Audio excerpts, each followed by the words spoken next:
Most of the time, we're talking about malicious compliance, TAFU, nuclear revenge, pro-revenge, occasionally tales from retail, but once in a while, we get into the creepy files of Let's Not Meet. I'm Vince, and this is the RR Show. This episode will be brought to you by Andy. So yes, r/LetsNotMeet.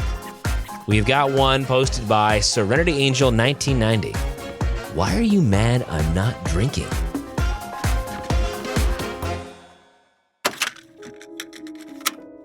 Okay, so I'm not conventionally pretty, nor classically pretty. I'm the Duffy in any friend group I'm in. I never worried about being hit on, disrespected, or kidnapped. I never had to worry about my own safety when going out, as I was never the one anyone wanted to get to know or be around, because I'm so plain. And it's always me that has to be on the lookout for my friends, male and female alike. Now, I like to go to the local bar almost daily. I don't drink alcohol there, I just get a normal Coke and wait for my ride home. It's my usual hangout spot after work, so I just sit and chill and mind my own business. Well, a few weeks ago, I had just gotten off work and was chilling at my usual spot and sipping on my drink while working on a new pendant I was making. I started wire wrapping crystals into jewelry. I didn't think anyone would try to talk to me, since I knew I basically blended into the walls, even though the staff know me and pay me a slight attention and are nice to me. But this weird guy I never seen before came over and sat at my table across from me. I was surprised and looked up at him and struck up a small conversation that I can't even remember how I started, but he started to ask me a few questions about myself that I thought were normal and all flowed together, so I didn't think much of it. Again, I'm plain and didn't think anyone would want to do anything to me. I had drank 3 glasses of soda by then and had to use the restroom, so I grabbed my phone and purse and went to the bathroom. I may not have been worried about being abducted, but I did worry about my identity, cash, and contacts. I went back a few minutes later and went back to working, since none of my stuff had been touched.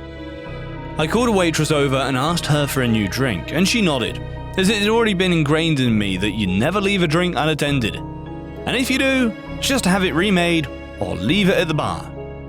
As she was going to grab for my old drink, which only had a few sips taken out of it, the guy got a bit huffy at me, saying I was being wasteful for just ordering a new drink. I looked at him with a raised eyebrow in confusion. I asked him, why was it his business if I did? It was my money after all, and the refills were free. He then said I was making more work for the waitress for no reason. This annoyed me, and I told him again that it was my business, and that if he didn't like it, he can always leave. He then tried to wave the waitress off with letting her change my drink. But I'd had enough of his nonsense and told him flat out, then you drink it, if it's such a waste. It seemed to have caught him off guard, and he looked at me shocked, then a bit angry, before leaving. I then looked at the drink and handed it to the waitress and told her that something didn't feel right about the guy I was just talking to, and if she could tell the bartender to keep an eye on him and dump out my drink and just bring me a water from then on. I left for home after being picked up shortly after and found out the next day after work that he'd been arrested for assault. I didn't find out till today what exactly happened. Apparently he got into a fight with the bartender working that night. The bartender caught him putting something into a girl's drink when she wasn't looking, and he stopped her from drinking it. The guy got mad and started a whole fight. The cops were called, and now he's awaiting trial. Apparently he was trying to see if he could get someone like me who always had her guard down for herself because my confidence was low. He thought I'd be an easy mark with just a little attention. But when I didn't just drink my drink when I came back, he had to try on another girl. If he really was targeting me, I have to question his sanity and sobriety. Thank goodness for those good old lessons about safety growing up. Thanks, Mum and Dad, and to the guy at the bar. Let's not meet again. Yes, that is a wise lesson. If I checked my drink, it wouldn't have been the last thing I remembered before I woke up down here. Anyway, our next one is from No Career 2880, followed on the sketchy side of town.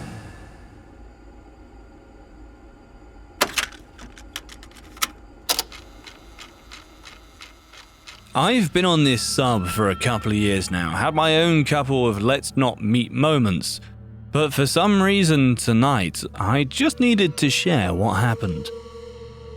For context, I'm in school still and work for my family member on a certain weekends at a local college selling concessions at the stadium. It's about once or twice a month, and the stadium is off towards the edge of town.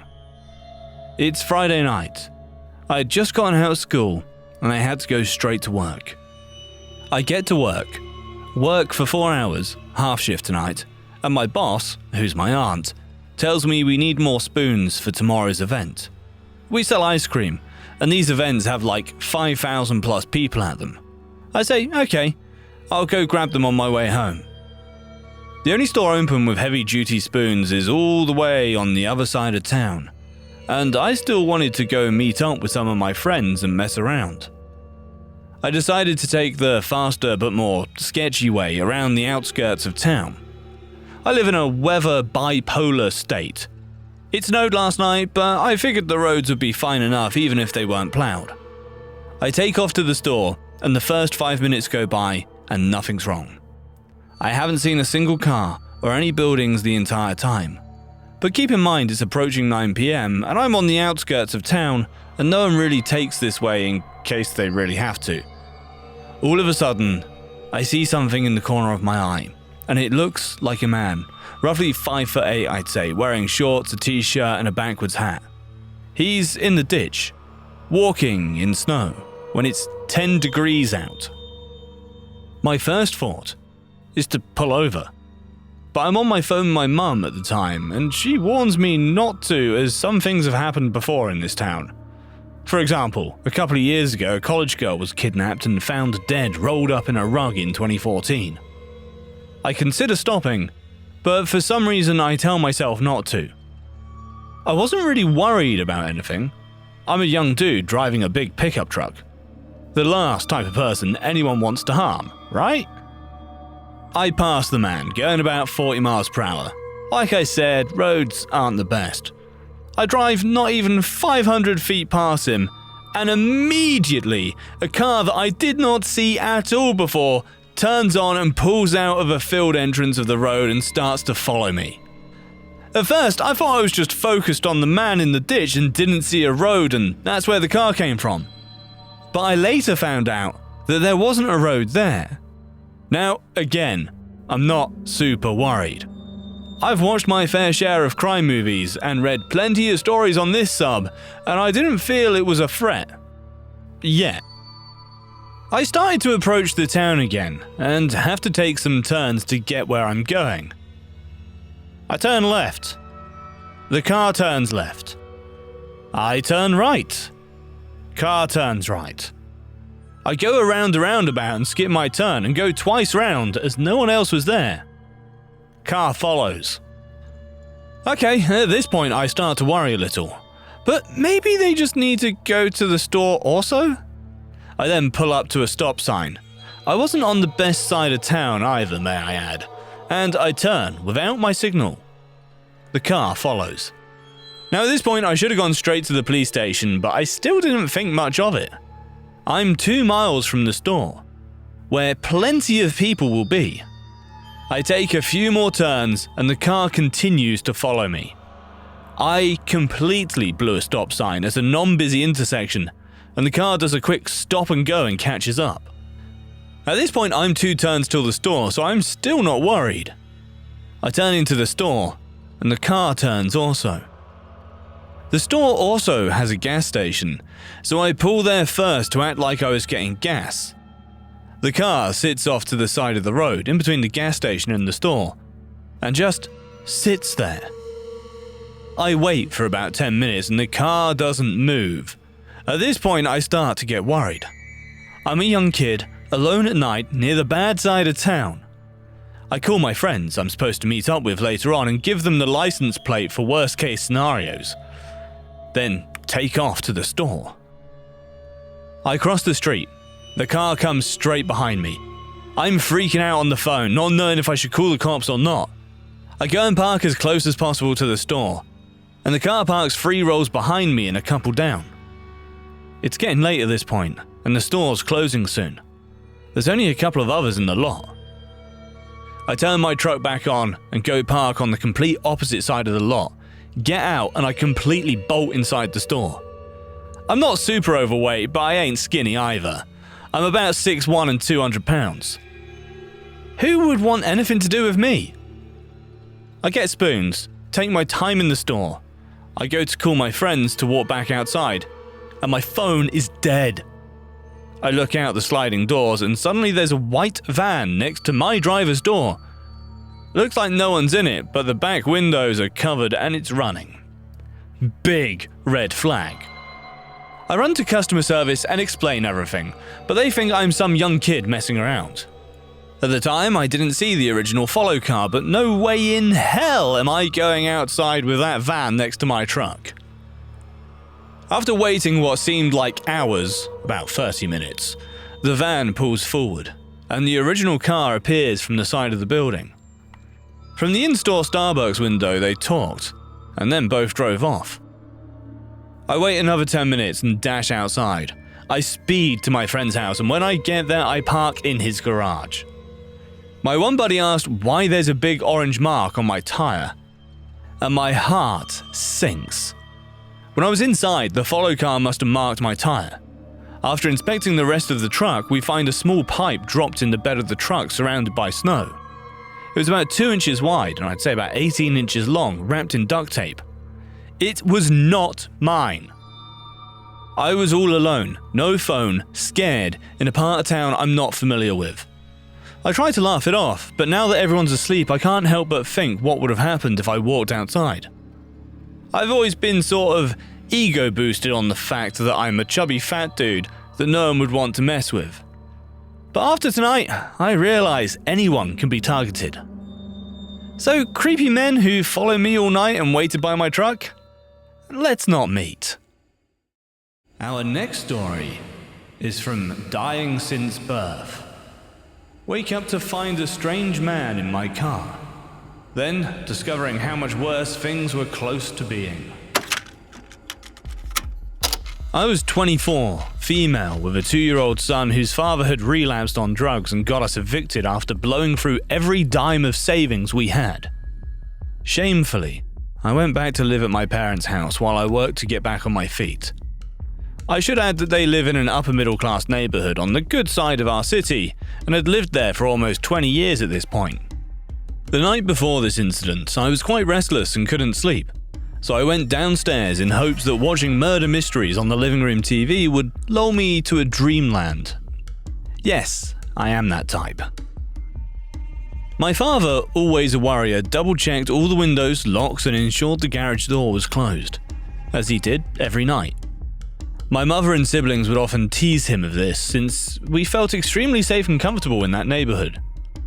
He went to bed, and I ended up falling asleep on the couch. I was awoken the next morning to the sound of my father in the kitchen preparing to leave for work. I got myself and son dressed and prepared to depart for work as well. My father proceeded to head to his car in the garage, and noticed that the garage door was fully opened. Frustrated, he turned to me and told me to always be sure the garage door is down. I figured he must have forgotten to check it the night before and shrug it off. Since my parents utilized the garage to park their 2 vehicles, I had to park my car on the street at the end of a curved driveway. There was very little visibility of my car from the garage entrance. I pick up my son and head out the door to go to work.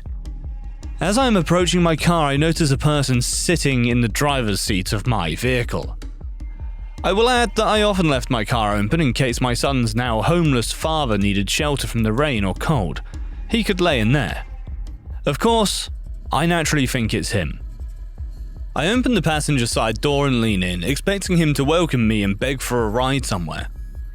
Instead, I see a very large and rough-looking man startle awake and stare blankly at me. In shock, I tell him to get the hell out of my car. He then tells me it's his car and to get in so he can give me a ride. Still holding my son, I start to scream at the man, who proceeded to move across the front as if to grab me. At this time, a neighbor is coming down my street in their vehicle, presumably on their way to work. I hail him down, point to the man and tell him to call the police, to which he does. I finally came to my senses, and I realize I need to get my son away from this situation, so I retreat back inside the house and wait for the cops to arrive. The man must have come to his senses as the cops were being called too, because he ended up fleeing the car and crossing through some property to a parallel street in the neighborhood. The cops arrived and were unable to locate him, following the direction he went. They were then notified on radio that a car had just been stolen from a neighborhood on that street. There's our guy. They end up locating him inside the vehicle a few miles away and apprehend him. Now, finding a strange man in your car is certainly odd, but here's where the story gets creepier. The police discovered several items on the man that were stolen from various homes in the neighborhood. They also knew of him from historical arrests, inclusive of drugs and rape convictions. During questioning, the man revealed he was working with 2 accomplices, and they were essentially going house to house and stealing from unlocked cars, etc. The man stated the other 2 men had split away from him, and he proceeded to get into my unlocked car, where he passed out until found. Remember how the garage door was open the morning of, thus pissing my father off? I had a push-button garage opener on the car visor, and the man opened the garage intending to come inside the house. The couch I was sleeping on was only 10 feet maximum from the door that led out from the house to the garage. Who knows how the events would have unfolded if he didn't pass out and made it into my house. Lesson learned: don't date guys that need you to leave their car unlocked for shelter.